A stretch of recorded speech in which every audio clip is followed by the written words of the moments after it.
Hey, I'm John Luke. I'm so glad to be on the podcast this week. Can't wait to interview my friend Chris McClarney. We met 2 years ago, and we haven't talked in a long time, so I think we're going to have a really good conversation. Chris McClarney is a worship leader, songwriter. He's part of Jesus Culture. He's done a lot of amazing things. So we're going to talk about all that and who knows what else. Honestly, it could go any direction. How are you? I'm doing amazing. How are you doing? Good, so good. So it's I haven't seen you in forever. Yeah, 2 years since we've talked. Something like that. At least. Yeah, at least. And that was like the most fun tour ever. I distinctly remember you dressing up like Waldo during Q&A time. Yeah. So I dressed up like a dinosaur. There was the amount of costumes that we went through in 24 days. Like, I don't even know, we didn't even have time to get them. They just kept like showing up. Right. Waldo costumes. There was a bear at some point. I just kept telling my wife to order costumes off Amazon, and every weekend when we go home for a couple of days, I'd get new costumes. So funny. So we met, for the audience here. So we met at Live Original Tour. I guess that was 3 years ago. Gosh, yeah.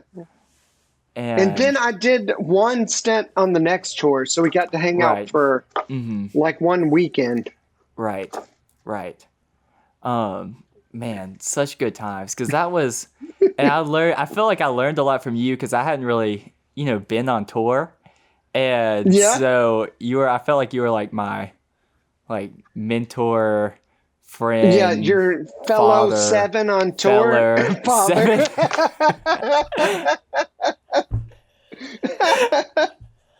Oh yeah, fellow seven. How many hours we spent talking about the Enneagram?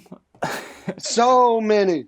Well, I think it's because sevens are just innately super proud of being sevens. Yeah. So whenever we find another one, we're like, let's talk about how cool we are. Yeah. Yeah, that was the whole talk, because everyone was like, we want to be sevens. We're like, no, it's not. We're not saying sevens is the best number. We just don't want to be anything else. Yeah. But all the other numbers are great. I love all the other numbers. Yeah. Except for eights, because they're mean. Yeah. I don't like eights. They're mean. Well, we bonded over our avoidance of eights. And yes. our love of twos and avoidance of eights. Yes. Yeah. And I actually love nines too. They're always a good hang. Yeah. There's good audiences. Yes. Yeah. Well, that's what he said. Because that's what we found. Like, everyone wants to be a seven until we just self-destruct. And, I mean, because like you do so good, and then once we hit that candy and sugar, sweets, cookies, we would just destroy some sweets. Oh man, remember? I think we got the largest candy bar you can buy. Didn't we buy the biggest Snickers bar ever at a gas station? Yeah. Oh yeah. It was massive. I mean, we're talking like it was long. Like actually the size of my arm. Yes. Like legitimately like a log of Snicker bar. That we went through in like 2 nights probably. Yeah, maybe not even that. Yeah, maybe not even that. We started to like cut it up, but then it was like the knife, it was too like tough for the knife to cut into pieces, so then we started just like just shoving it into our mouths. Oh my gosh. So what does it look like for you when you hit that wall? Like, what happens? So I know what happens to me, but fellow 7 to 7.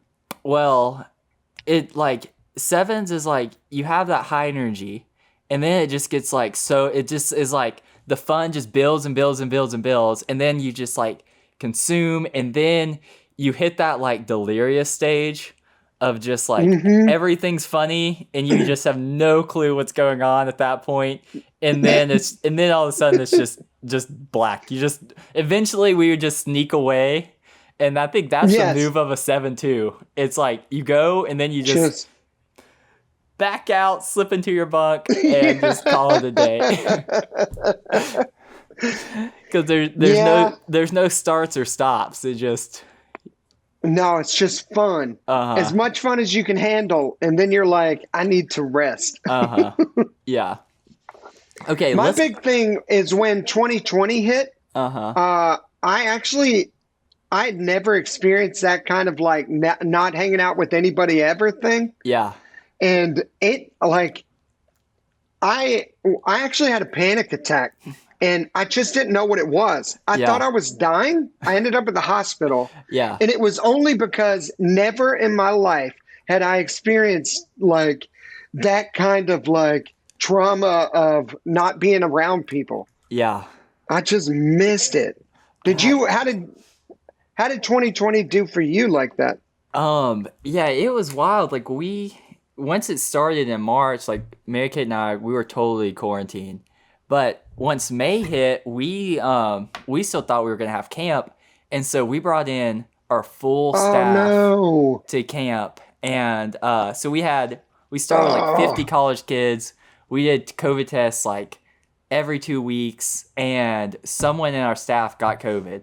So we had to shut down for the month of July, so we were all exposed. So we had to stay at camp. So we spent 5 weeks, Mary Kate and I, 25 college kids, and our 2 7-year-old cooks, just at camp, quarantined, just us every day. Wow. So was it fun? Yeah, it kind of sounds fun. Oh yeah. Oh well. So we had all the food that we were gonna give the campers, and we had all like the theme nights, party decorations, everything like that. So we had full out themed parties just with us every night. But then like first week we were like doing that, staying up late, and then like second week it was like started going to bed a little earlier, sleeping in, and then like but still like everyone's excited. Then like third week it was like, all right. Like we're starting to get to know each other, and then like by the 5th week, it was like a ghost town. Like we all had our little spaces that we were like routine. Like, we know each other too hard, too quick. We know each other way too well at this point. Oh, dude. Oh man. That's the worst for guys like us that are cool the whole way through. But when everybody starts fighting at like week 2, it's like, oh no. Yeah. But we got so many things done. Like we filmed podcasts, videos, we fixed things. Amazing. Like any project that we could think of, we just like did it. That was a lot of fun. Yeah. Hey guys, this is really cool. I'm very excited to tell you about Samaritan's Purse. A few years ago, we had a lot of flooding in our hometown, and they jumped right in, came and helped our hometown out a lot. Samaritan's Purse is an international relief organization with a commitment to love and to help people all across the globe in times of crisis, and they do it all in the name of Jesus Christ. Samaritan's Purse rushes in to help victims of flood, tornadoes, and other disasters in the US and around the world. They provide medical care, clean water, children's heart surgeries, and other life-changing aid. We all have had the opportunity to be like the Good Samaritan by showing the love of Christ to those around us, sharing the gospel, and being the hands and feet of Jesus. Here's what you need to do. Go to SamaritansPurse.org/woe to find out how you can get involved with this amazing ministry. Trust me, there are great testimonies of what God is doing and opportunities for you to get involved. Again, that's SamaritansPurse.org/woe. To learn more, go to SamaritansPurse.org/woe or click the link in the show notes. Then this year, are you able to do camp? Yeah, so we're doing camp right now, full swing. It's awesome. Dude! Yeah. Is that where you're at right now? Or are you at camp? Yeah, I just left 100 5-year-olds to come here and talk to you right now. Real. Dude, it's crazy. It's so much fun. So much fun. What was that like, because you were really, did you do like the really quarantine thing? And Like, what was it like? Yeah. Yeah. So, actually, my daughter got COVID like the week it showed up in the U.S. She was on a trip to New York on a school trip. Mm-hmm. And so her teacher got sick, and then she got sick. But they wouldn't even test people back then. They were like, only bring in old people. We don't have enough tests. And, so they basically made us stay in our house and not talk to anybody. People had to drop stuff off at our door. And we did that for 3 weeks or 21 days or something. That was still back when they were like, I don't know how long it lasts. Just stay awake. Yeah. So we did that. And then we actually did a really good job with church and everything. We live real close to church. I'd walk over to church and we'd record services and but it was just killing me slowly because you couldn't hang out afterwards. It was like I would get to see people for an hour at a time or 2 hours at a time, and I just have too many stories to fill up only 1 or 2 hours. Especially when you're trying to worship and stuff. How did you fill the rest of your time? Yeah, exactly. Exactly. I get real bad if I get bored. I'll go into like just play games on my phone all day or just watch TV, and I could do that like indefinitely. I feel like it's how I maintain sanity. But everything around me is crumbling. My wife's mad. I seem to not care about anything. And I'm like, I'm just trying to survive, babe. Playing stupid games on my phone. It's like going into hibernation mode. It's like you can't. You just have to turn it off until you can turn it back on. Yeah, that's so funny. Oh gosh. Yeah. What? There's had to be some new hobbies you picked up.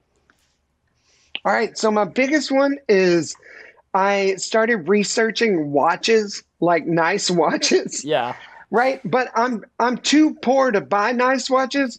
So I just started buying these Casios. Yeah. And I like them. They're like so cheap though. But one sec, I'll show you. Yeah, bring it. So I got this G-Shock. It's like $100 watch. But then I spent another $100 on a fake AP bracelet. So it looks expensive, but it's really just a G-Shock. That's so funny. Okay, so let's get into our question. Let's get into our question of the podcast. The whole thing centered around whoa, that's good. What is the best advice you have ever received? Oh, the best advice. Gosh, that's a hard one. I think, like, ultimately, the one piece of advice that I've stuck with and held on to, and I feel like it's done the most good for me, is somebody said, you really can't take yourself too seriously. If you want to be in worship, like, especially what we do is so, I mean, we're leading people into a deeper connection with God. Like it's not just singing songs. And I had a buddy tell me real early on, because I was getting real nervous and I'd cry after I sang because, I messed up. Yeah. And he just kept saying, dude, you can't take yourself too seriously. And for some reason it stuck. I heard it when he said it, and I just started like embracing the fact that I mess up.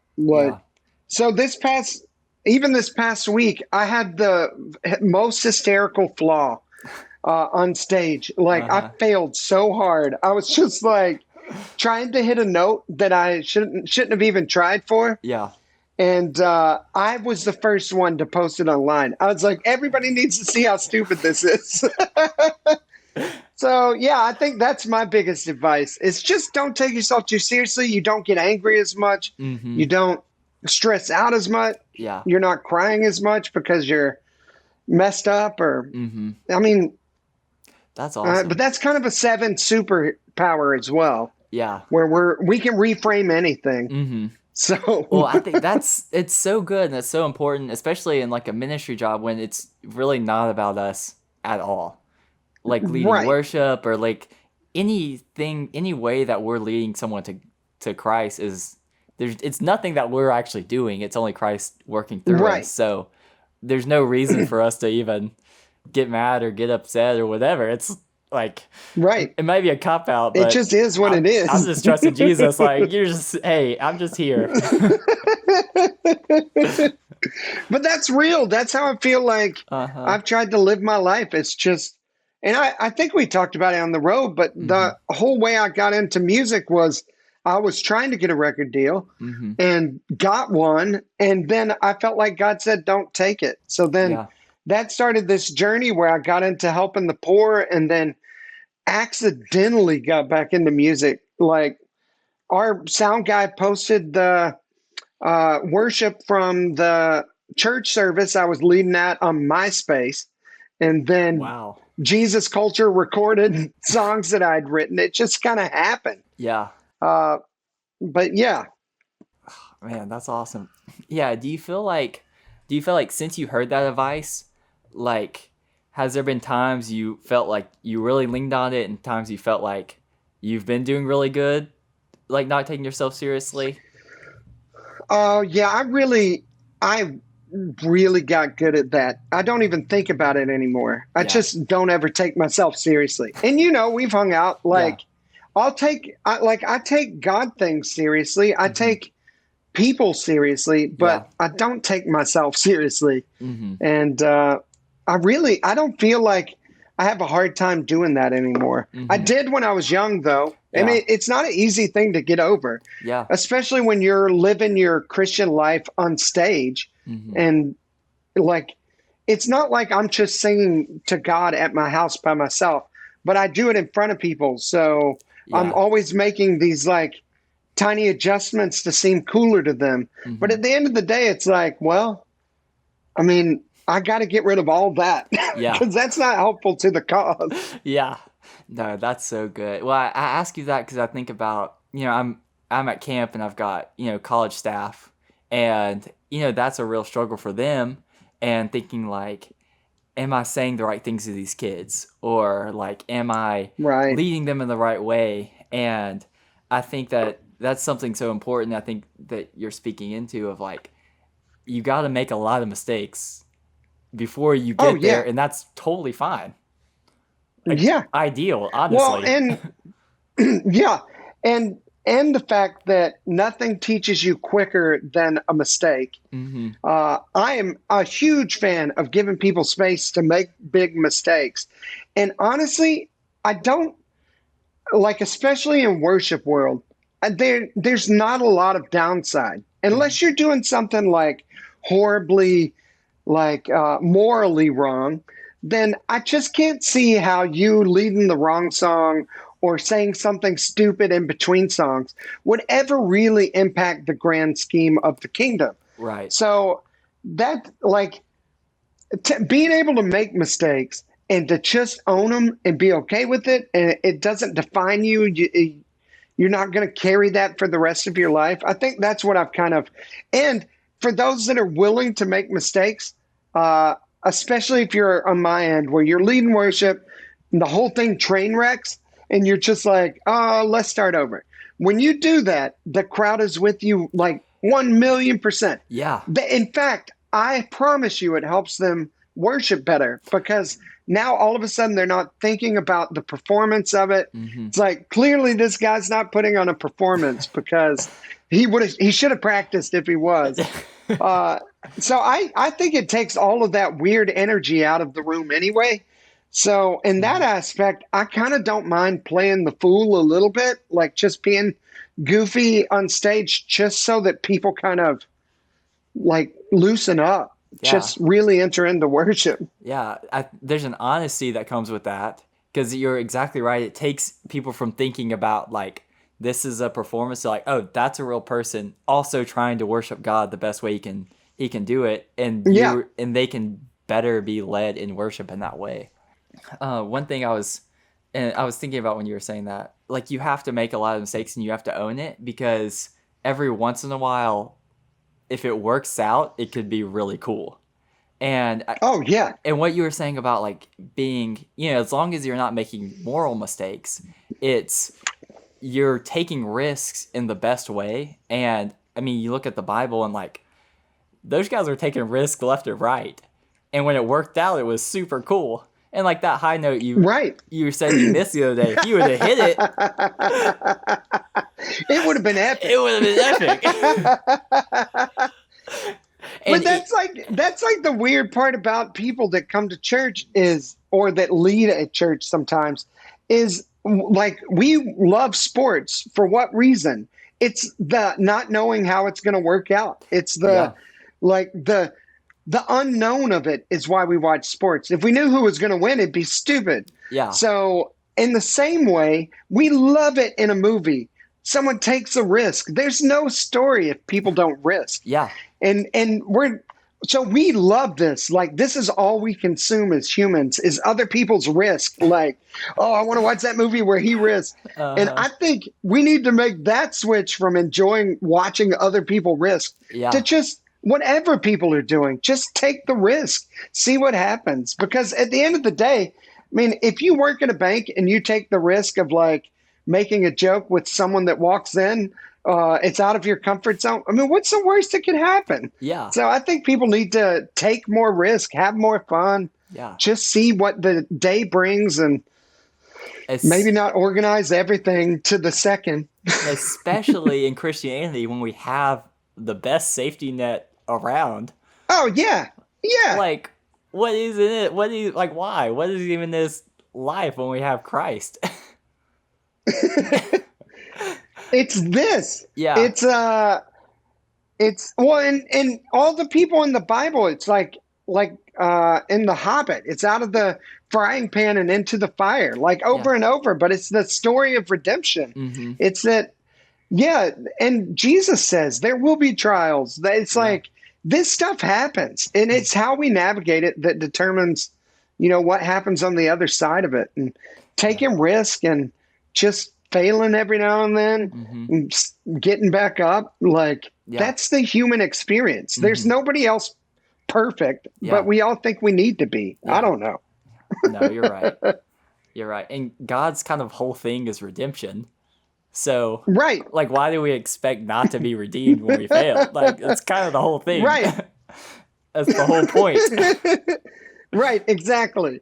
And I think another point that we can talk about, too, is allowing other people to fail well and encouraging them in that, Well, and to like help them when they do fail. Mm-hmm. And that's why I almost co-lead with someone every time I lead. Mm-hmm. And it's just like, they got my back if I mess up, and I got their back. And I don't know, we bring in new people. I'm always like, hey, just go for it. Let's see what happens. Mess up if you need to. Yeah. I mean, it genuinely doesn't hurt the church if somebody sings a bad note on Sunday. That's so funny. I think the balance in that, and you can kind of talk about this too, what's the balance of, not taking yourself too seriously, letting the Spirit lead, but also, trying to do things with excellence? Oh, for sure. Well, obviously, we're able to do stuff like that because we practiced for forever. So, we have the safety net of, I am going to play the right chords with my hands because they just do that. Mm-hmm. I don't have to think about it.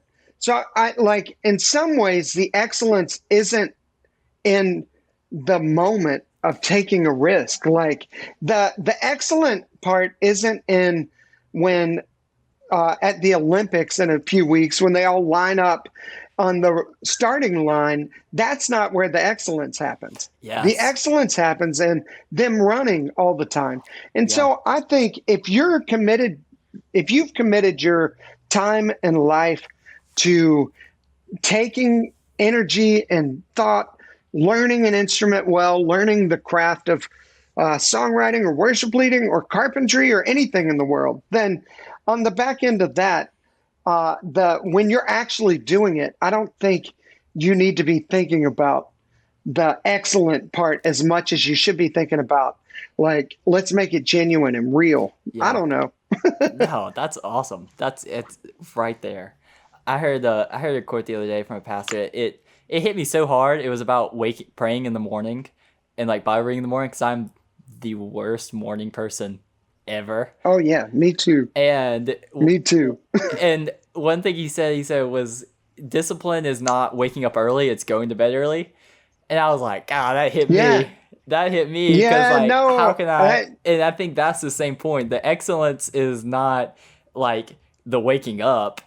The excellence is the discipline of going to sleep. And that's the same kind of idea. As like we think of the big moments as like, this is the moment where Christ shines, but it's really in all of the background.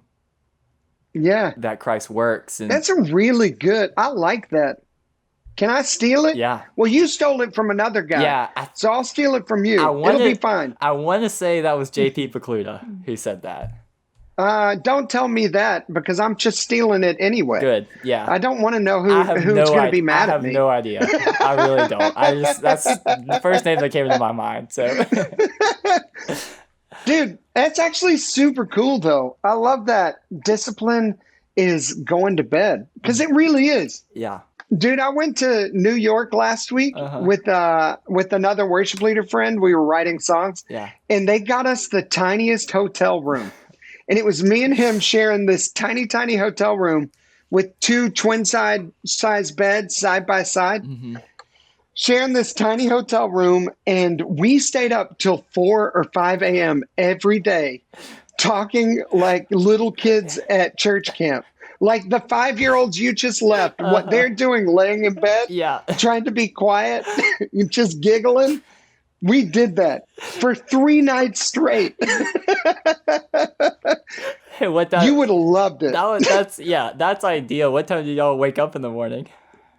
Oh, in the like afternoon? 10? Yeah. Yeah, I wish it was afternoon. We had to actually be responsible. No, well, I live at church camp, and so that's me every night. It's like I need to come visit. I tell the counselors, I want to come visit church camp. Oh, you gotta come. I tell the counselor. Well, I like do this whole thing at the beginning. They're all gonna watch this later and be like, "This is what he does every night." I give them this whole speech about going to bed and like going to sleep and not staying up, and then like 11:15 lights out. Like they gotta be in bed there. 11:15, they hit the cabins. We turn up the music in the staff room and just like we did like 15-minute dance party, and then we go into our conversation. I don't think I've been to bed before 1 since May. So amazing. What time do you have to wake up? Well, breakfast is at 8:15, depending on the week. Depending on the week. Yeah. But 8:15 is when I try to. But you don't eat breakfast, do you? No. No. You just wake up in time to be where you're supposed to go, so people won't be mad at you. Yeah. That's when I choose to wake up. Well, that's the thing too. Like, I take a shower, I put my clothes on before I get in bed. So then I'm just. From the time my eyes open to the time I'm supposed to be somewhere, I only need like 45 seconds. So, dude, I am living the same life. We bought a house like a block from church. Literally, it's right outside my house. And so I wake up at the time sound check's supposed to happen, yes. Brush my teeth, and I make it to church 5 minutes late. Nobody ever says anything. I'm living my best life. That's the life. That's the life. That's the thing about life is like, how can you there's a lot of things in life you have to sacrifice, but it's setting up your life in a way that you can like enjoy it. Like that you can do that. Yeah. Like, yeah, I'm going to move 5. I can move in walking distance. That way I can do that. Yeah. And now, like, you're probably a lot more responsible now. But as a 7, when you were younger, we like to double book things. We to like completely forget about things or end up on the other side of the world when you were supposed to have lunch with someone.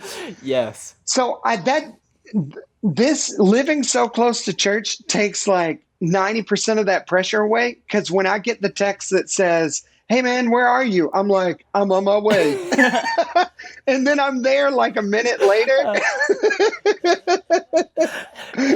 And they're like, "Oh, he totally was on his way." Yeah. As you're just rolling on the bed. And for you, it's even easier. You wear the same outfit every day, so it's not like you got to choose that. I wear the same thing every day. It's so much easier. Life is so much easier. You wear the same clothes every day. You just make sure you're clean and dressed and out the door.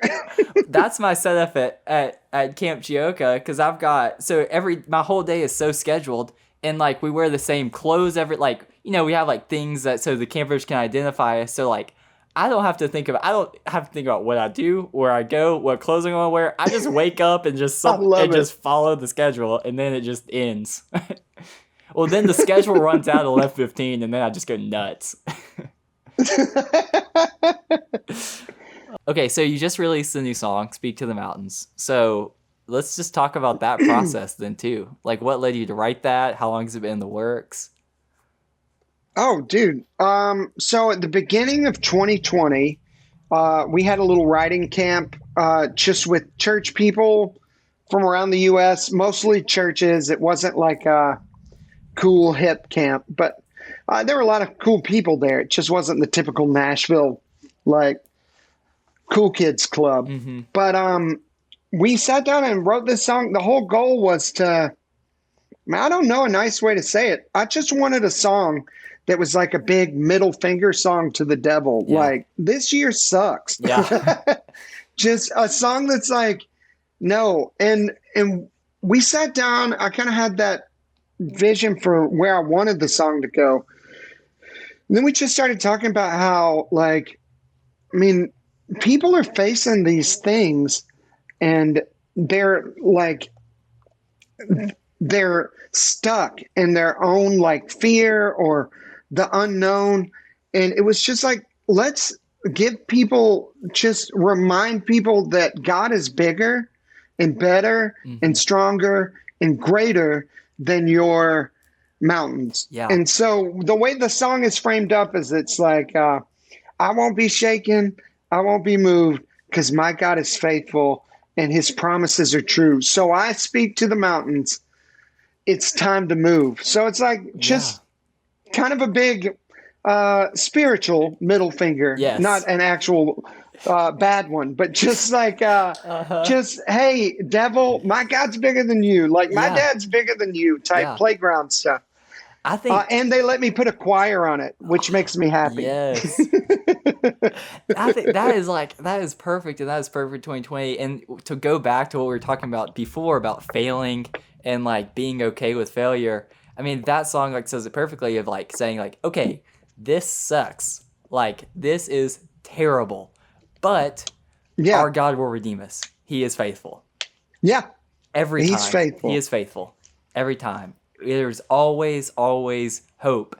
And because of that hope, we can say, no big deal. Like, yeah, this is terrible in the moment. Yeah. And we can like be honest about that. But we know it's going to get better. It will get better. Yeah. Hopefully it gets better this year. It may be Last a long year time. Sucked. Yeah. It may take a long time. But at least it's there. Yeah. Oh man, that's so good. Yeah. Okay, so like when you say like writing camp, just because I'm very interested in that, like how does that kind of get started, and how do people find out, and like how does that work? Well, typically, like this one was put together by Capitol, who is my record label, and they also have like Passion and Hillsong and a lot of the big like main church things. So Jesus Culture, they work with my church. So they were like, hey, would you guys be willing to write with churches everywhere?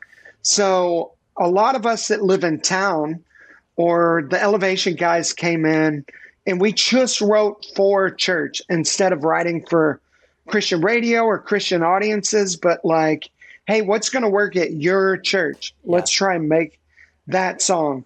So that's how that one worked. Capitol put it together and people flew in from all over to Nashville, and we just went to people's houses and wrote once in the morning, once in the afternoon. And I think I got I got one song out of that. Sometimes you leave with a few, sometimes you don't get any. I mean, songwriting's not it's not a sport for science. It's like all just, maybe it'll work. Who knows? Yeah. How many songs did you reject? Oh gosh, I wrote so many songs this past year. In the year before, my goal is always to write like upwards of 50, ideally 100, and then we keep 10 of them. Yeah. And it's not that the rest are bad songs. It's just that, back to the excellence thing. If you write every day or twice a week or whatever, then at the end of that time, if you take the best of those, then that's a representation of real excellence. And so, that's what, I call them orphan songs. I've got lots of songs that no one will ever hear. I call them orphan songs. And I just started this new thing where I'm trying to get songwriters to buy into the idea that what we do as worship leaders and worship songwriters needs to be anchored to the poor. So what if we figured out a way to use some of these orphan songs to actually help orphans? So I've been tossing that idea around, and I would not be surprised if in a couple of years, me and a bunch of your favorite worship people put out a song with never released songs that are orphan songs, and it just goes to get kids homes. Yeah. That's amazing. That's awesome. Yeah, I think it'll be cool. That's so cool. That is so cool. And I think that's something in talking about like the excellence and even going back to the best advice of not taking yourself too seriously.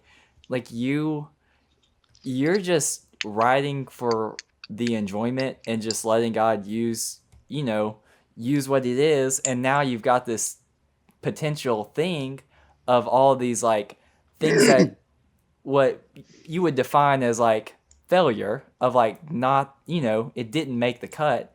Now going into something that is going to be changing lives in ways you would never have thought of when you created that in the first place.